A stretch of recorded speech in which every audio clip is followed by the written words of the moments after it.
रघुपती राघव राजाराम या म्हणीला घेऊन आम्ही आज गोंदिया जिल्हा काँग्रेस कमिटीच्या वतीने हे सत्याग्रह केलेला आहे।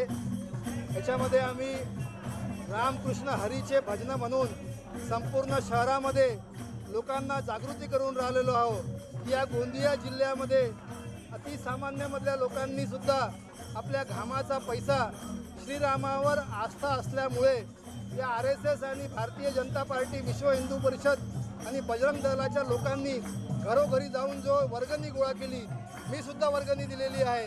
आम्ही अतिसामान्य लोकांनी आपली वर्गणी त्या ठिकाणी अयोध्येच्या प्रभू रामचंद्राच्या आस्थेमुळे त्या ठिकाणी आम्ही दिलेली आहे। पण ती वर्गणी एका झटक्यामध्ये जेव्हा चोरीला गेलेली माहीत पडलं तेव्हा आम्हाला खऱ्या अर्थाने अतिशय वाईट वाटलं की या देशाचे पंतप्रधान नरेंद्र मोदी यांनी संपूर्ण संविधानाला बाजूला ठेवून आपल्या प्रधानमंत्री कार्यालयातून राम मंदिराच्या अयोध्येच्या ट्रस्टच्या लोकांची त्या ठिकाणी पदाधिकाऱ्यांची स्थापना केली।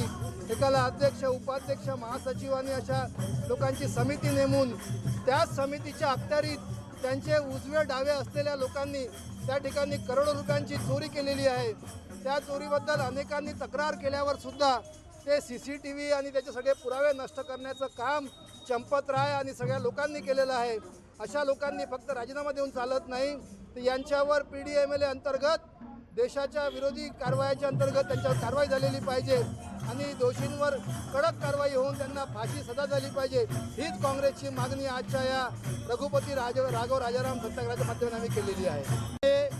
जे ट्रस्ट नरेंद्र मोदी यांनी स्थापन केलेलं आहे ते ट्रस्ट बरखास्त करून या देशाचे सेवानिवृत्त न्यायाधीशांच्या अखत्यारीमध्ये त्याची चौकशी झालेली पाहिजे। त्यासाठी स्वतंत्र एक बोर्ड नेमून त्या बोर्डच्या हातामध्ये त्या देणगीचा कारभार दिलेला पाहिजे। दोन लोकांचे राजीनामा घेऊन चालणार नाही। आम्हाला नरेंद्र मोदींना आणि अयोध्येच्या श्रीरामाच्या माध्यमाने प्रश्न विचारायचा आहे की उत्तर प्रदेशचे योगी आदित्यनाथ आणि नरेंद्र मोदींपर्यंत हा पैसा पोहोचला का? हा पैसा BJPच्या कॅम्पेनपर्यंत पोहोचला का? निवडणुकीमध्ये खर्च करण्यात आलेला आहे का देणगीचा पैसा? हा खऱ्या अर्थाने प्रश्न आहे आणि म्हणून त्यांचा संपूर्ण ट्रस्ट बरखास्त करून त्यांच्यावर जोपर्यंत कडक कारवाई होत नाही तोपर्यंत सर्व सत्य बाहेर पडणार नाही।